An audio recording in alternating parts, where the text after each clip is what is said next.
Добрый день! Отлично, что вы с нами. Так, сегодня расскажу вам, как правильно хранить дрова. Место для хранения дров нужно выбирать по следующим критериям. Чтобы дерево было защищено от влаги и дождя, оно должно быть на неподветренной стороне дома и быть под навесом. Идеальным местом для хранения может быть выступ крыши или, как в данном случае, отдельный навес.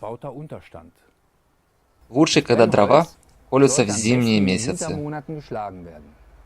Перед хранением их нужно наколоть на универсальные поленья длиной 30 см и толщиной 10-15 см. Цельный кусок древесины, как этот, должен сушиться намного дольше, чем наколотые в нужном виде поленья. Поленья нужно хранить на небольшой подставке. Это может быть, например, как поддон, так и в данном случае кирпичи. Это предотвращает проникновение влаги в поленья и земли.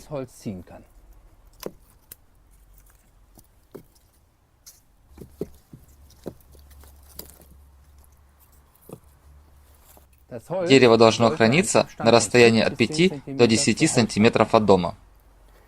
Между уложенными стопками также должно быть расстояние примерно в ладонь, потому что циркулирующий воздух таким образом может забрать влагу, и дерево высохнет лучше. Ни в коем случае нельзя накрывать дрова таким целлофаном. Под целлофаном скапливается конденсат, и дерево не сохнет.